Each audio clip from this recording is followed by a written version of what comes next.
Всем доброго вечера. Я собиралась снять ритуал, но решила перед этим немного включить ваши голосовые, потом уже сниму. Поэтому пока алтарь не убираю, буду оставлять как есть. Вот мои чертенята. Собственно говоря, как видите, я поменяла, те игрушечные денежки на настоящие. Деньги лучше вот так вот сворачивать в трубочку и таким образом класть к ним в эти сумочки или карманы. Лучше деньги не мять. И меняйте, у кого есть такие чертенята, меняйте вот эти игральные деньги на настоящие. Все должно быть настоящее, потому что все это энергия. Призывая деньги, вы должны призывать настоящие. Ничего такого прямо не будет, какого-то чего-то страшного, но в любом случае лучше пусть все будет настоящее, реальное, настоящее и так далее. Денежные атрибуты, вообще денежные символы, знаки, конечно, проверенные лучше, какие вы не знаете, лучше не трогайте, но за эти годы я достаточно вам объяснила и достаточно вам дала лекции о законе денег, о том, как поменять свою жизнь. И очень-очень много людей поменяли свою жизнь, свою судьбу в лучшую сторону. Живут совершенно обновленной жизнью, и я этому рада. Сегодня я хочу вам,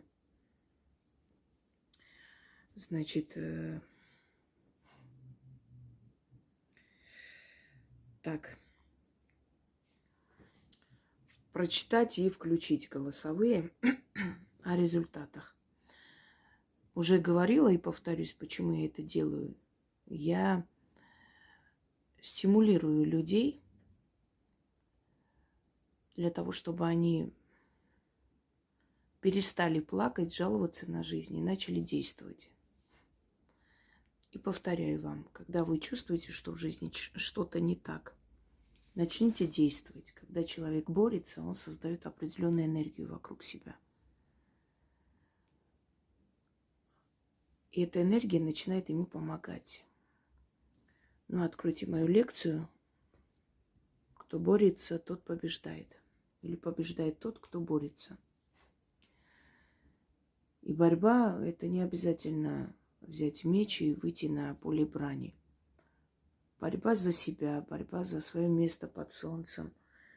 Бороться за свое здоровье, бороться за здоровую атмосферу в семье. Бороться.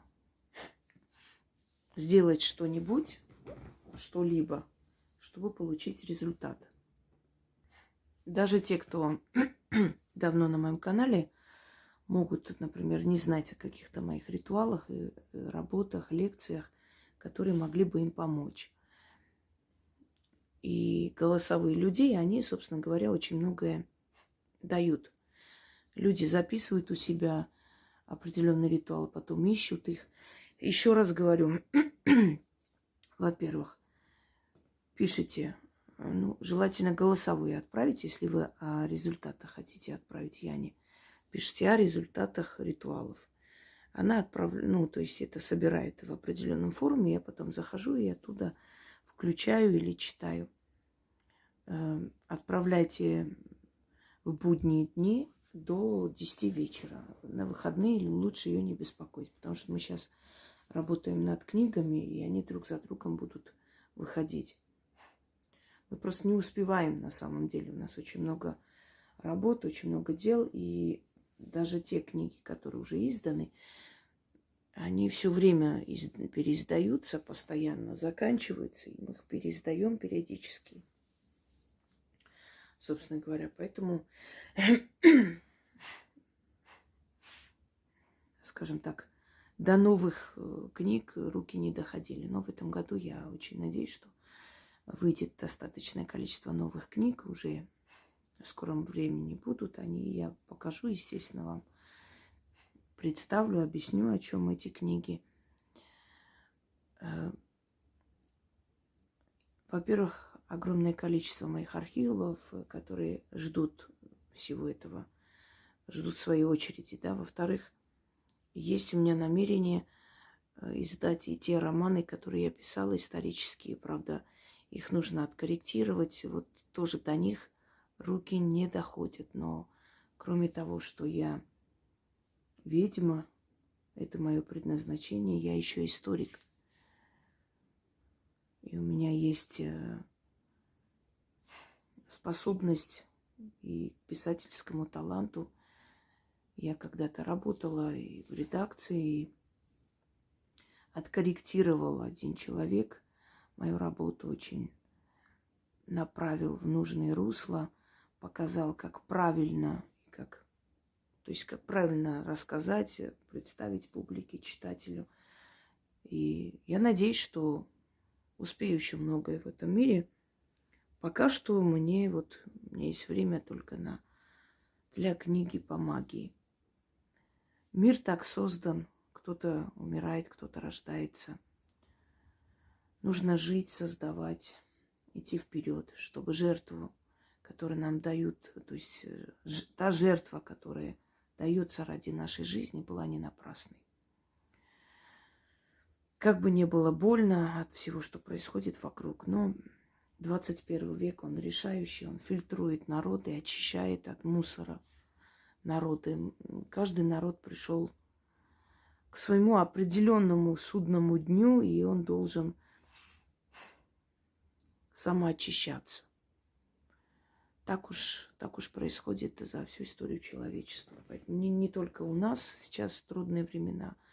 Это еще не такие трудные времена. В истории человечества были времена намного труднее, трагичнее, страшные. Кто-то отдал свою жизнь за то, что мы жили, чтобы мы жили. Мы жили, создавали, чтобы их жертва была не напрасной, чтобы не обнулять их жертву. Мы должны найти в себе силы, абстрагироваться от всего и жить. Жить, воюя, сражаясь за свое. И в буквальном смысле, и в переносном смысле. Но надо жить, друзья мои. Мы обязаны жить и передавать нашим детям, внукам нашу мудрость, наш опыт жизненный. Если бы наши предки отчаялись и сошли с ума или что-нибудь с собой сделали, собственно говоря, нас бы не было. Если мы покопаемся в своем прошлом, в прошлом наших предков, бабушек, дедушек, прошли они страшные времена. Но, вопреки всему, родили детей, обучили их, выдали замуж, женили. И вот с этой болью в душе надеялись, что у их детей будет намного лучше. Есть такой великий поэт, писатель Аванес Туманян. Я о нем как-то рассказывала. Даже его рассказы приводила мать. Кстати, те мультики из советских времен, армянские мультики, которые вы любите, «Эх ты, масленица», «Говорящая рыба», «Великий эх» и прочее. Это все написано им. И переведено, естественно, на русский язык, и мультипликаторы внесли какие-то там коррективы, но, в принципе, это его произведение. И вот этот великий человек писал свои произведения, можно сказать, просто на ходу все время путешествовал и помогал сиротам, и он, собственно, жил во время войн, геноцидов. Если бы он просто отчаялся, у нас бы не было столько сейчас замечательных произведений. И он говорит в своем произведении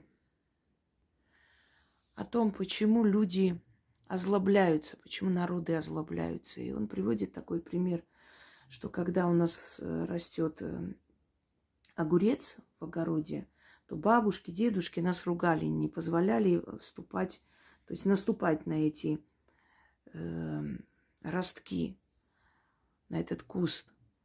Потому что если наступаешь, то огурец будет горький. Вот так и народ, говорит он.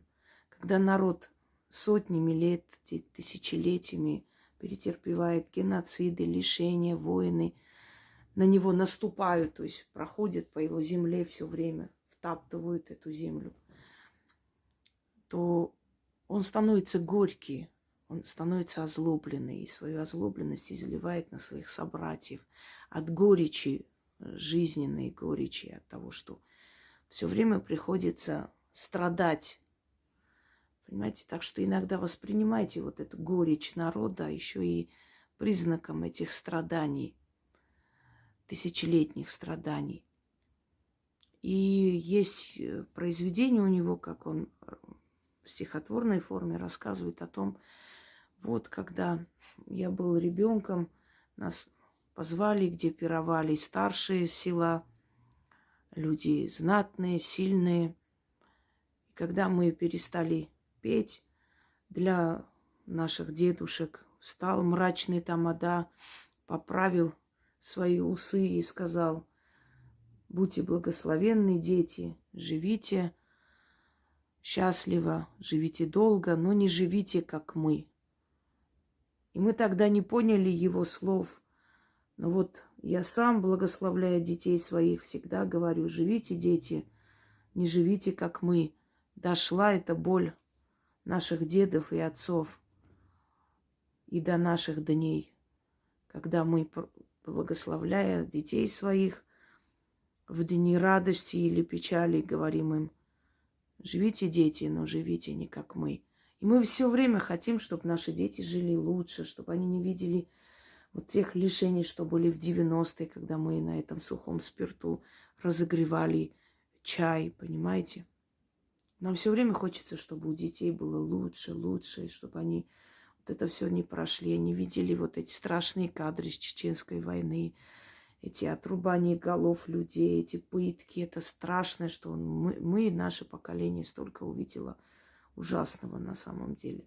Конечно, не сравнить с тем, что было в Великую Отечественную войну, эти все лишения. Но вы знаете, если с психологической точки зрения взять, может быть, даже в Великую Отечественную войну люди так морально, душевно не мучились, как мы. Потому что тогда не было этих кадров, не показывали на телевидении. Ну, могли иногда промелькнуть.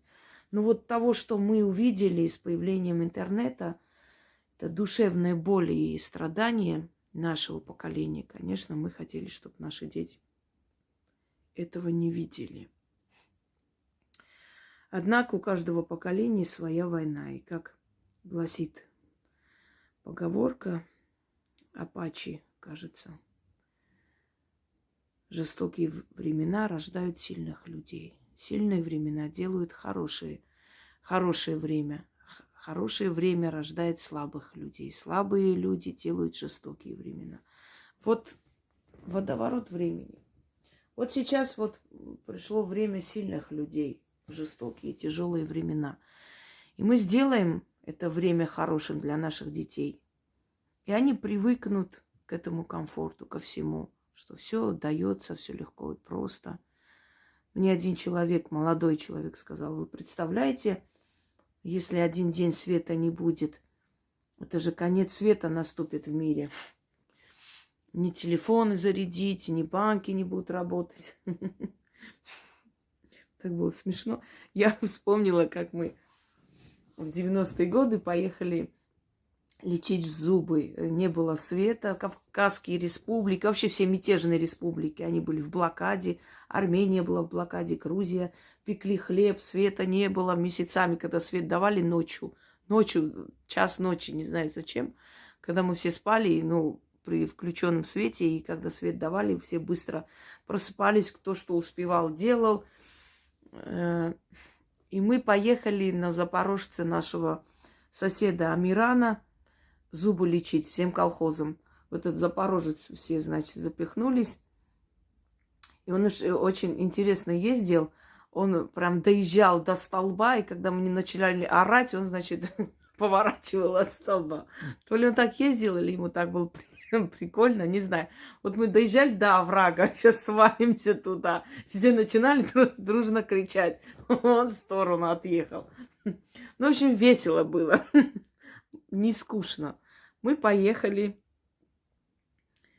лечить зубы. Его мать была покойная. Хороший человек. Жесткая женщина, но хороший человек. Я ее уважала за эту силу. Вот. В соседнюю деревню, это тоже армянская деревня, кстати, Хачен называется. Это корнями из Арцаха, арцахские армяне. У них совсем, ну, то есть другое наречие. И как все армяне изобретательные, естественно, у него там стояли люди, мы аж несколько часов ждали, все селения, все деревни у него лечились. Не было света, ничего не было. И он придумал такую вещь, вот как швейную машину там ногой разгоняется, он вот ногой придумал, то есть он подсоединил вот эту штучку, которая копается в зубах. Не знаю, как она называется, дрель маленького размера. И он вот так вот ногой качал, и это, одним словом, там выковыривало. Ну, в общем, люди, знаете как, когда трудно, тяжело, мозг начинает изобретать разные способы выхода из ситуации. Когда все хорошо, все на блюдечке так преподносят, и думать не надо, и тупеет человечество. Вот от этого. От комфорта. Чем больше появились эти машинки, всякое-всякое, тем меньше человеку надо делать, думать головой, переживать.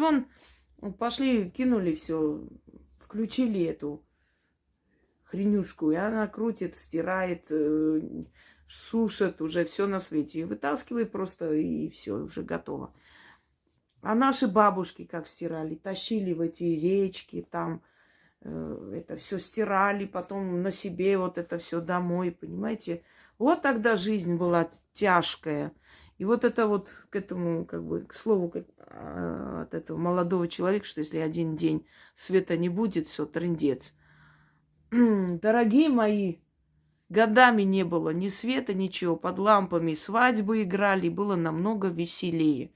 И собирались вечером, всей семьей сидели, всеми соседями. Вот они рассказывали, у нас дед рассказывал очень интересные такие байки, травил, как травил нас, как хорек куриц.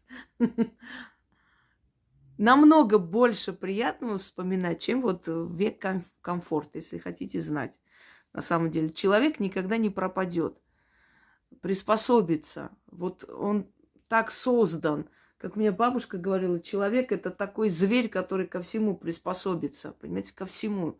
Никто не пропадет, если у него есть мозги. Итак, приступаем к голосовым. Я знаю, что некоторые, может, говорят, ой, столько там говорит, а вот про голосовые.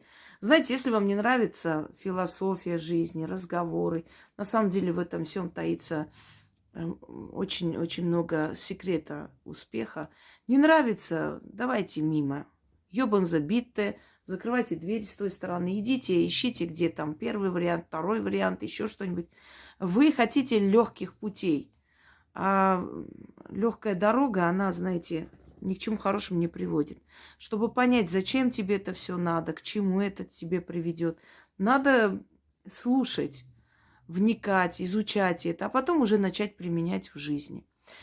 Итак, поехали, как говорят цыгане. Я же вам рассказывала, как в Ставрополе меня сунули в этот цыганский класс. Ой, они у меня клянчили пятерки, проклинали, когда их тройки ставила. Ой, это было вообще цирк. Училка, дай 5. Дай, не то, что там напишили, что дай 5, счастье тебе будет, жених богатый будет, училка. Твою мать, зачем им надо было там учиться, я так до сих пор и не поняла. Небось, уже академиками стали. Каждый по Ломоносову. Ой, все, начнем. Так.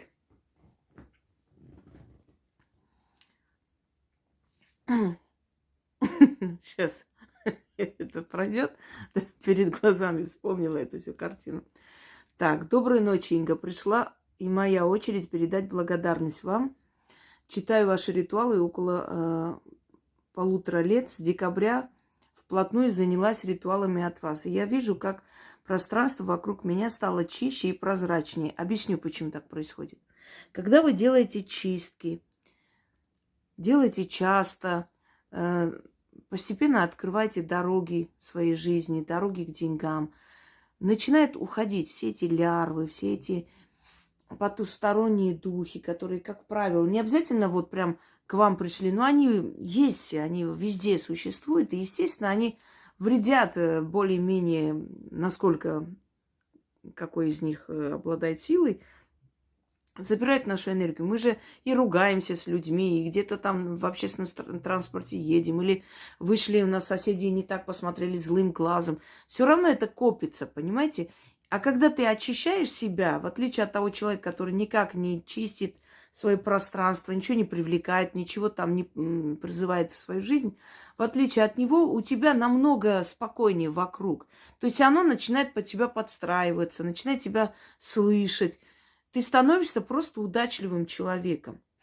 И добрее становишься, потому что когда человек в достатке живет, когда у него получается все в жизни, когда ему как бы к нему хорошо относятся, начинают люди, да, приходят нужные люди, любовь встречается, замуж выходит, семью создают, свой дом, собак там заводят, кошек и так далее. Человек становится добрее. Наша доброта идет все-таки от нашего достатка жизненного. Пусть мне никто не говорит, что бедный человек очень добрый душой. Ну, редко я знаю таких людей. Это очень редкие экземпляры. И то те люди, которые добровольно, например, оставили свою богатую жизнь и стали отшельниками, устали от мира, пошли лечить душу. Это другой вопрос.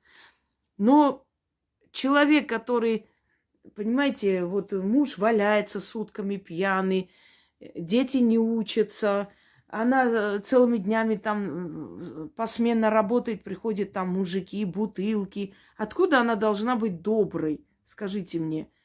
И она смотрит вот через дорогу, живут люди, у них там огромный дом, муж, жена, машина есть, дети одеты, они там целуют друг друга, шашлыки жарят, гулянки, развлечения. Она смотрит через дорогу все время на эту женщину, счастливую, любимую женщину, ненавидит ее всей душой, потому что хочет такой же жизни, но ничего не хочет делать для того, чтобы поменять. Первым делом алкаша выкинуть, вторым делом детей воспитать, уши драть и по углам, и дома стукнуть кулаком пару раз, что ты старше и главнее, привести в порядок, поменять профессию. Это же очень долго. Правда? Легче тебя ненавидеть, потому что ты вот создаешь, а я не могу. Так что вся вот эта злоба в жизни, вот эти все всякие эти организации, которые не хочу называть, да, которые на Востоке у нас Ближний Восток и Дальний Восток, нет, Дальний Ближний Восток, это Ирак, Иран, все эти вот шушера, весь этот отход, который собирается, их можно направить куда угодно, все эти наемники. Кто они? Это дети бедных семей, которые пошли убивать за деньги. И они готовы на все, лишь бы выжить, лишь бы, терять им нечего. И их ненависть к богатым, сильным людям, разумным людям, их ненависть, злоба, откуда идет? От нищеты, от неимущества, от безысходности. Понимаете? Все идет оттуда. Это все вот эта темнота, необразованность. Но чтобы образование получить высшее, тоже нужны деньги. Пускай там у нас в стране есть бесплатное высшее образование, одно ты можешь получить. Но чтобы там жить, содержать этого человека, студента, да, это тоже деньги нужны. Родители должны работать, содержать, помогать, пока ребенок не встанет на ноги и не станет самостоятельно зарабатывать. Вот откуда идет эта злость и ненависть к людям, которые умнее и образованнее, лучше живут. От нищеты, от безысходности, от неимущества. То есть и преступление происходит от этого. Не оправдываю совершенно очень много нищих и тяжело живущих людей, которые вырастают и становятся миллиардерами и помогают своим семьям. Но не все же хотят идти трудным путем, не все же хотят как-то выйти из этого, знаете, состояния комфорта и что-то делать. Многие выбирают самый легкий путь. Вон пошли, ограбили человека на улице, ну и деньги появились. Они же не думают о том, как за это надо будет платить, куда эта дорога приведет. Они об этом не задумываются. Вот о чем речь. Так, дальше. Все меняется на глазах. Я не знаю как, но это работает. Я купила сундучок для денег, начала с одной купюры, которую кое-как насобрала. И теперь моим деньгам не хватает места в сундуке. Правильно, еще раз напоминаю. Пространство не любит пустое место, пустоту не любит. Будет заполнять. Всегда. Вот заметьте, вы дом купили, и вот, блин, а как же, сколько всего надо купить, когда и как, и там надо, и тут надо. Вы купили, потихоньку покупайте. Через год-два вы свой дом не узнаете. Столько всего вещей пришло из ниоткуда. Наполняется все. Ну, не любит пространство пустоту. Она будет наполнять эту пустоту. Но главное, чем? Вот ты купила там, не знаю, одно кольцо золотое, пусть недорогое, положила в большой сундук. И все. И через месяца 3 открываешь, а там 5-6 уже ты, оказывается, уже все раскладываешь. Через несколько лет, ну, может, не лет это много, говорю, через полгода места не будет. Берешь предмет, который тебе нужно приумножать. Кладешь, этот предмет приумножается, притягивает другие такие же. Здесь, в этом доме, была одна кукла. Когда я приехала, еще не привезла даже с Москвы. Вот одну куклу я забрала с собой, положила. Через сколько мы здесь? Ну, 3-й год, да. 3 года, нет, 4-й год, правильно. Моим куклам уже места нет, где ставить. Статуи несколько привезли, как только смогли уже там эту хрень, когда не позволяли выйти на улицу. Как уже можно было, мы поехали, привезли определенное количество статуй, несколько, ну, десятков, может быть. Расставил, мне еще в Москве огромное количество осталось. Я еще плачу за эту квартиру, как за склад, можно сказать. И через некоторое время весь дом в этих статуях. Кто-то скажет, ну да, у вас профессия такая. Послушайте, не от этого зависит, поверьте мне. Да, у меня быстрее это все придет, потому что у меня профессия такая, меня знают много людей. Но вот попробуйте просто, вот откройте вот этот закон денег, я там объясняю, как это, как приходят деньги. Я очень подробно объясняю. Это реальность, это проверено тысячелетиями и проверено мной. Многое, очень многое. То есть люди поняли, что есть определенные законы мироздания, которые даже если ты не знаешь, как объяснить, но это работает. И они начали этим пользоваться. Дальше. Вот человек говорит, одна купюра была, да? Начала с одной купюры, которую кое-как насобрала. Теперь моим деньгам не хватает места в сундуке. Буду заказывать побольше. Бриллианты. Взяла 2 малюсеньких, теперь заказываю себе кольцо с бриллиантом. Я нашла способ, как закрыть кредит. И деньги так и липнут. Читаю на клиентов, про чертенка, на мед, восточного купца и другие ритуалы. Делаю постоянно чистки, ставлю защиты, славлю вас, славлю фортуну. Спасибо. Но меня в один ряд не ставьте, это все-таки божество. Благодарна всем духам, имею в виду, в один ряд меня не называйте, да. Всем духам и богам. Есть уголок домового, сделали с дочкой куклу, 10-ручку. Да много чего. Всего не расскажешь. Днем работаю, свой небольшой бизнес подрабатываю, даю советское образование начальное желающим. Начала делать пожертвования, начала ремонт в доме. Кстати, про советское образование. Многие ноют, что вот, я педагог, невостребованный. Вы знаете, сколько людей хотят, чтобы вот именно педагоги давали своим их детям классическое образование, которое было в советское время в советских школах. Даже говорите, советское образование даю. У вас времени не будет просто присесть, сколько людей к вам запишется. Это ценится. Вы должны найти в себе этот талант. Посмотрите мою лекцию «10 шагов к богатству».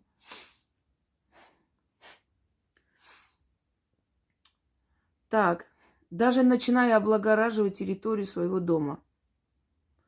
Я в это не верила, но это так и есть. В планах поменять машину, увеличить бизнес, помочь, наконец, маме деньгами. Наконец, приходят к концу мученические отношения с сожителем. Последняя его выходка, там, бросить собаку одну, уже несколько дней мы ведем активные действия по его местонахождению. Потом она нашла, да. Она мне писала, если я не ошибаюсь. Читаю заговоры и надеюсь, мой лавр жив, невредим, в скором времени вернется к нам, преодолев бедствие. В остальном я просто счастлива. Может, и на мою долю выпадет счастье быть под вниманием, заботой мужчины. Выпадет, но только надо алкаша этого выкинуть, чтобы пришел нормальный человек. Понимаете, многие женщины сидят с ними рядом и думают, ну вот как появится хороший человек, его брошу и пойду. Да выкиньте вы этот мусор, выкидывайте к чертовой матери. Зачем он вам нужен? Свято место пусто не бывает. Чтобы пришел новый мужчина, нужно этого вот козла под зад просто пинком вот через окно. Понимаете?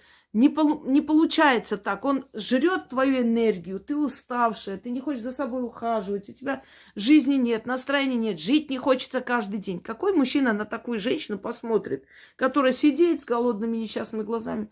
Хочу помереть, не хочу жить, устала, не хочу ничего. Да не будет смотреть. Мужчина всегда притягивается к сильной женщине, к самодостаточной, счастливой, спокойной, ухоженной, в конце концов. Чтобы это все было, надо этого упыря выкинуть. Вы посадили на себя клеща, он сосет вашу кровь, и вы говорите, что-то я плохо себя чувствую. Выкиньте этого клеща, оторвите, выкиньте нахрен. И вы увидите, что вы придете в себя. Вам нужно будет время на восстановление, хотя бы полгода. Начнете себя любить, сделайте прическу, научитесь, как себя преподнести как женщина.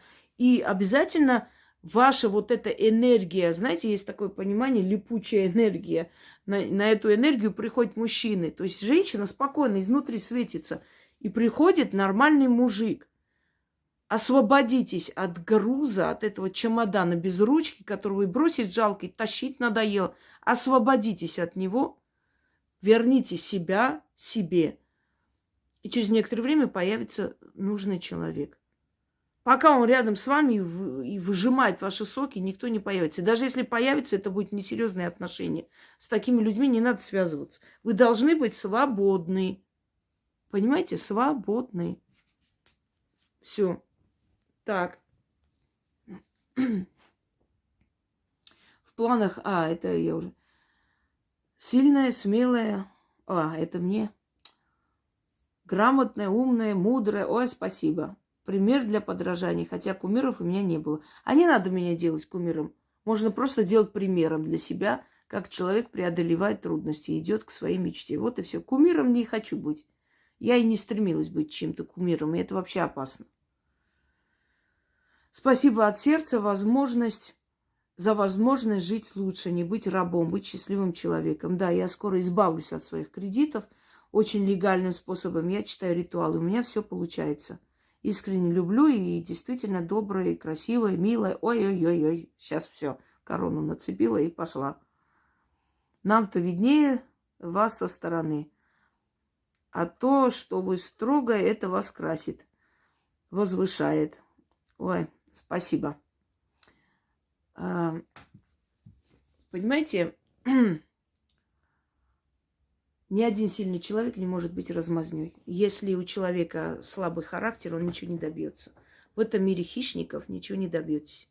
Я говорила вам и повторяюсь. Мир разделен на хищников и жертв. Вот те, которые жертвы, им очень подходит. Ой, Боженька, поможет Господь. И так далее. Пусть они будут такими. Им так нравится. Им нравятся слова. Вместо того, чтобы идти сражаться с врагом, они скажут, надо возлюбить его. Потому что так выгодно. Они приспособились жить, как эти четвероногие. Им нормально так, понимаете? Они нас никогда не поймут, мы их не поймем. Они жертвы, они из этого стада. А мы должны быть хищники. Невозможно из жертвы делать хищника. Невозможно из курицы сделать орла. Не получится. Но помочь орлу взлететь, это я могу. Помочь льву вспомнить свою львиную силу, это я могу. Излечить этого льва от ран, полученных за жизнь, и дать ему возможность идти дальше, это я могу. Я для этого и живу, для этого и пришла, наверное, в этот мир. Они всегда были и будут. Не будет всеобщего человеческого счастья. Как мы с сыном спорили, я объясняю своему ребенку, Пока что юношеский максимализм, всем помочь, всех спасти, пенсии сделать по 1 000 000 рублей и так далее. И я объясняю своему ребенку точно так же. Сын, мир так устроен. Если все станут начальниками, мир пропадет. Если все будут подчиненные, некому будет руководить. Мир такой, кто-то приходит с душой жертвы, кто-то с душой хищника. И ничего не сделаешь. И в каждой сфере вы должны быть хищниками. Иначе пропадете.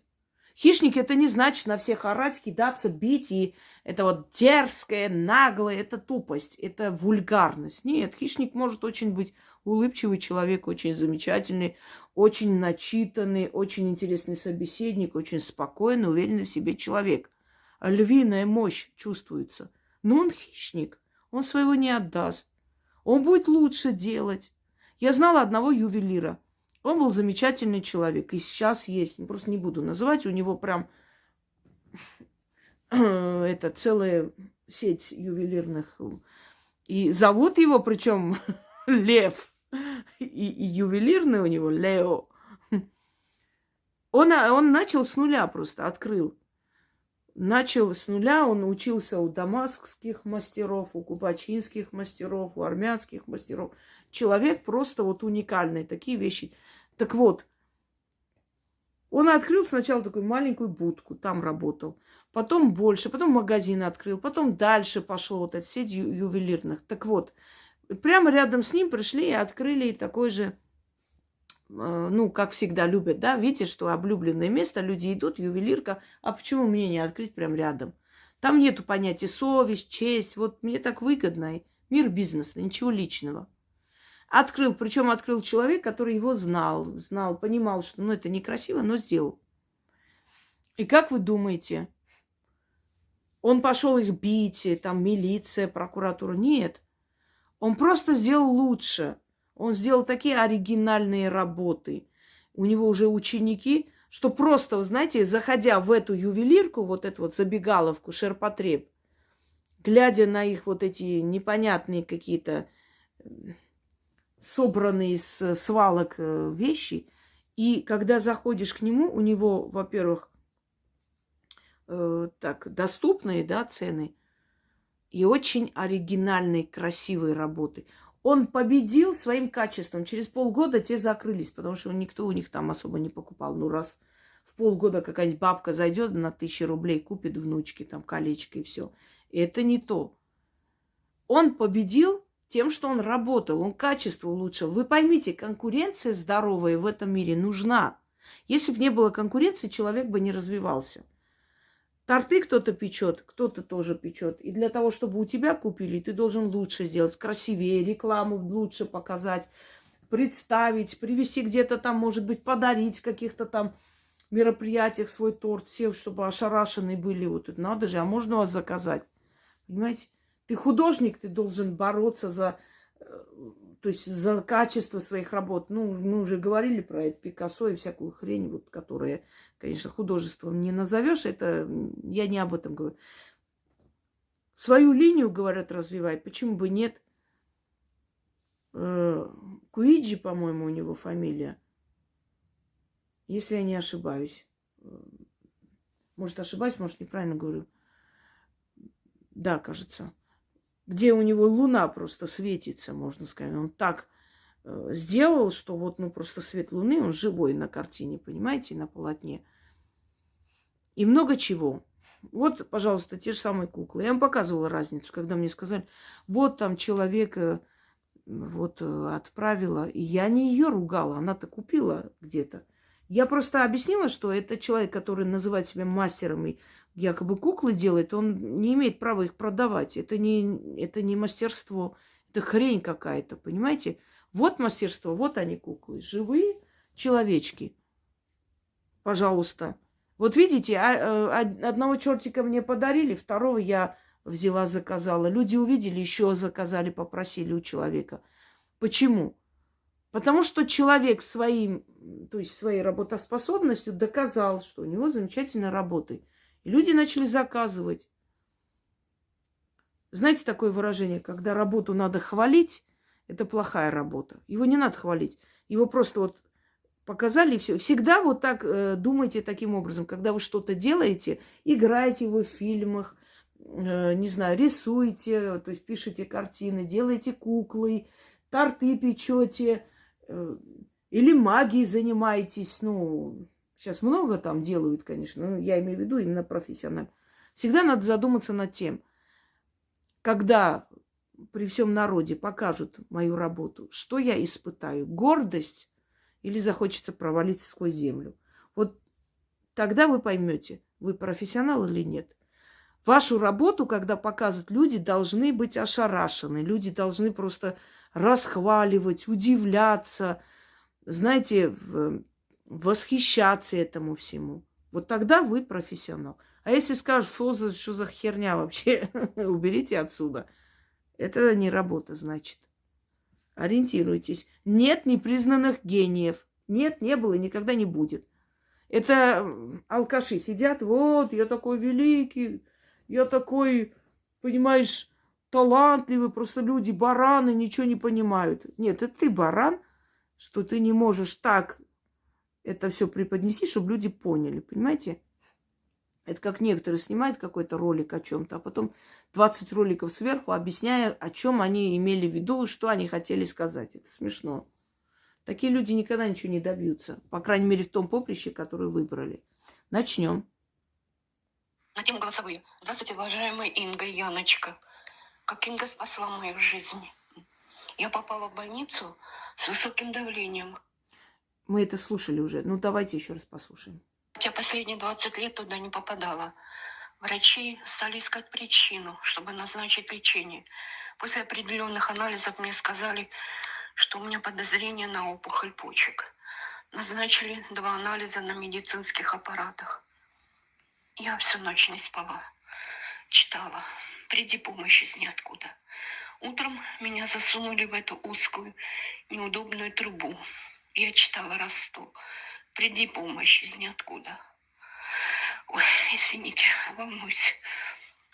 На 2-м аппарате я также читала «Приди помощь из ниоткуда». На следующее утро врач принесла снимки и сказала: вам очень повезло, это невероятно, но у вас нет опухоли. Есть маленькая аденома надпочечника, за которой надо наблюдать. Уважаемая Инга, дорогая Инга, благодарю вас от всего сердца. Вы спасли мне жизнь. Сейчас я могу нянчить мою маленькую 4-летнюю внучку, ценить и радоваться жизни, делать ваши волшебные ритуалы. Благодарю вас от всего сердца. С уважением, Светлана. Я уже об этом говорила в прошлом ролике, но повторюсь. Кто-то скажет, а может, там и не было ничего, вот, поэтому и не показала. Вы знаете, может, если ориентироваться на может, много чего может. Но тогда как вы объясните те случаи, когда у людей обнаруживали и опухоли, и все что угодно, и уже клали на операцию, и человек в последнюю минуту отказался и сказал: нет, я еще хочу, еще раз делайте мне анализы. И врачи в недоумении все-таки пошли навстречу, потому что не имеют права там насильно оперировать. Сделали анализы, и анализ на следующий день показал, что нету этой болезни. Они сами удивились, не поняя, как это может произойти. Может, ритуалы могут менять структуру крови. Мы сейчас и не хочу вот эти вот слова произносить. YouTube сразу же отклоняет ролики и всякую хрень. Но вы помните, я вам выдавала очень много различных работ, именно когда вот эта вся мракобесие началась. И многие люди говорили, что у них обнаруживали антитела и не заставляли делать эту хрень. И они вот им выдавали справку некоторое время, пока это все не отменили. Так что не надо. Совпадений в этом деле не бывает. Это все силы, они слышат и помогают людям, которые не просто им верят, уважают их. Так, давайте дальше. Уважаемая Яночка, прошу вас, передайте, пожалуйста, нашему учителю огромные слова благодарности. Я хочу рассказать вам о том, что мой сын сейчас воюет на Украине. И в свое время, когда его мобилизовывали, я обратилась к нашему учителю. Она сразу мне ответила, спасибо ей огромное, сразу ответила, сказала, давайте фото, я все сделаю, все будет хорошо. И вот расскажу случай. Значит, буквально где-то, неделю назад мне рассказывает сын, что он работает на машине с очень секретной установкой. И они поехали на место соприкосновения, то есть на красную зону. И он рассказывает, говорит, мы встали на красной зоне на машине, и стояли, ждали, им надо было выполнить задание. Задание они не выполнили, но хотя бы остались живыми. Дело все происходило так. Мой сын сидел в машине, потом его, значит, мысль у него пришла выйти из машины и пойти купить в магазин метров 150 сигареты. Как только он вышел, прошел метров 100-120 и слышит свист, поворачивается в машину, где он сидел, попал танковый снаряд. Машина вообще восстановлению не подлежит. Спасибо огромное Инге за купол. Я сама читала очень много ритуалов. И ритуалов про бабушек Инги, которые, про дедушки Инги уходили на войну. Все это я сделала, все слушаю и делаю все, как говорит наш учитель. Просто вот сказать ничего, вот сказать спасибо, это вообще ни о чем не сказать.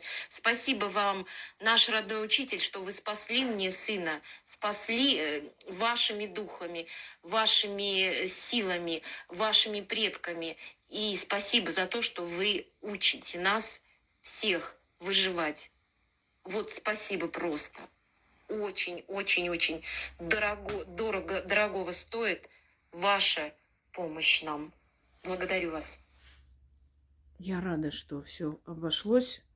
Таких случаев очень много, и мне не все, конечно, успевают писать, но много пишут. Не могу все показывать, и тем более, если люди не давали свое согласие, я думаю, что не надо. Мало ли еще номер засветиться, это неправильно. Много таких случаев, и всегда говорю, друзья мои, пока они там, пожалуйста, вот не ходите никаким бабкам, никаким шаманам, никуда, ни в какую церковь, не перебивайте эту защиту, потому что они невидимы для смерти. Смерть их не видит. Сила смерти их не видит. Я уже объясняла, как это происходит. Но кроме того, что я начитываю купол, вы должны начитывать каждый день им защиту, чтобы показать силам, что он нужен не только мне, но и вам. Оно просто укрепляет, собственно. Можно и без этого делать, в принципе, но для успокоения души и вообще мало ли что, самим тоже обращаться и показать силам, что вы верите в это все, что вы уважаете их. Не трогайте. Вот кто не трогал, все живые, здоровые вернулись назад. Я вам сказала, что 2 случая было, когда они пошли к бабушке смотреть, там бабушка что-то начитывала, и через 3 часа он погиб. Вот сколько я говорю этим людям, не слышат меня, не понимают, что сейчас не время по всяким бабкам ходить, еще куда-то идти, смотреть судьбу, что-то. Вообще на мужчин не смотрят, если честно. Могут прогадать. Всегда говорили, испокон веков. На мужиков не смотрите, потеряйте их. Вообще нельзя смотреть. А тут в такое время, когда их закрыли в этом коконе, человек спасся, самые страшные такие вот попадали в пекло. Он выживал, мне писали, благодарили. Он пропадал, потом находился и так далее. И они пошли туда, и оказалось, что он просто вот настолько вот случайно, он просто вот случайно погиб. Понимаете? Из-за чего? Зачем вы это делаете? Зачем? Я же вам объясню. Неужели сейчас время идти к бабушкам, смотреть свою судьбу, будем вместе, не будем? Вам не стыдно вообще? Человек там в окопах, в таком состоянии, вы каким-то бабкам ходите судьбу смотреть. Вы ненормальные, что ли? Вот как вообще? Или вам плевать на них? Ну, если вам плевать, зачем вы приходите ко мне? Мне же потом тяжело с этим жить, понимая, что вы пошли и испортили все дело. Все остальные тьфу-тьфу-тьфу, живы, здоровы. В таких ситуациях, ну, я сейчас не буду говорить, о ком речь, но я вам хочу сказать, поехали восстанавливать вот дамбу туда, в Херсон. Кажется, Херсон, да. В этом общежитии жили, все нормально. В один день поехали, тоже я читала, начитывала купол, естественно. Выехали туда на работу, бригада. Они поехали на полпути. Во-первых, разбомбили, ударили по этому общежитию. Вот только они выехали за полчаса. И еще не доезжая до объекта разбомбили. Представляете? Они на полпути вот посреди дороги остались живые. И они бы погибли. Вот полчаса позже вышли. И они в этот день не хотели ехать, самое интересное. Подумали отдохнуть. Им сказали, ну ладно, поедем до обеда, поработаем, вернемся. Они только вышли, через полчаса, вот не стало, значит, этого общежития. Доехали туда, не стало объекта. Понимаете, я человек не злобный. Мне жаль и тех ребят, которые там есть. Мне их тоже жаль. Многие из них вынужденно туда идут, потому что заставляют, потому что под страхом, понимаете, под этими, как сказать, под угрозами. Там семья у них, дети у них, с одной стороны. Другие, конечно, омороченные, думают, что спасают родину. Те, которые не люди, не человеки, о них речи нет, и мне плевать на них. Но есть там и действительно люди. Жалко, и тем более, что ты понимаешь, что это одна кровь на утеху Запада льется. Да, вынудили нас к войне, вынудили, и это происходит, но в любом случае ты же понимаешь, что там такие же Петро, Иван, и Андрей, и Сергей, и ты ёккаламане. Ну, больно, очень больно это осознавать и понимать, и думаешь, ну, остановитесь уже, ну, успокойтесь. Ну, не надо это делать. Вот те, которые сдаются и живые возвращаются, они боятся за свою жизнь, что им предъявят, как в сталинское время, в плен сдался враг народа, понимаете? Вот в чем дело. То есть их просто на верную смерть отправляют людей. Так что сказать? Вот дошли мы до этого. Дошли мы до того, чего и не ожидалось никогда в мире, это случилось. Но теперь надо держаться, выйти из этого положения. Собственно, мы уже к этому идем и очень многого достигли, добились. Я уже об этом говорила, не будем об этом. Но просто не допускайте ненависти к душе, не допускайте. Не допускайте этого упыря внутрь себя. Не говорю, что надо прощать врага и так далее. Нет, но в любом случае оставайтесь людьми. Не уподобляйтесь вот подобным существам, которые там вместе с ребенком, обнимая сына, показывают, как голову отрежет и все такое. Не уподобляйтесь таким животноподобным существам. Не надо. Будьте выше. Вот, выше. Давайте дальше. Хотя нет, давайте сегодня завершим. Вот остальное в следующий раз. Мы с вами пофилософствовали и поговорили. И я считаю, что все это нужно и все это полезно. Ничего лишнего нет. Прорвемся. Все будет хорошо. Мы дети, внуки победителей. И они прорвались, и они полуголодные, падая в обморок возле мартеновских печей, ковали победу. И мы это сделаем и делаем. И по всему миру, всем хорошим, настоящим, достойным людям, неважно, где они живут, я им всем хочу помочь выйти из этой ситуации. И, кстати, они живут нормально. Будете надеяться на древние силы, они вас вытащат. Вытащат, помогут в этом безумном мире. Они исчезнут, вот эти вот мракобесные со своими племенем и родом, а вы останетесь, вы выживете, понимаете? Обратитесь к этим боженьке, еще кому-нибудь. Пропадете, как всегда пропадали те народы, которые на боженку надеялись. Поверьте мне, так и будет. Унаследуют нашу землю разумные. Всему свое время. Значит, это нужно было пройти, чтобы ценить свое больше. Значит, так надо было. Мы с богами спорить не вправе. Как есть, значит, так и есть, собственно говоря. Всем удачи, всех благ и всем всего хорошего.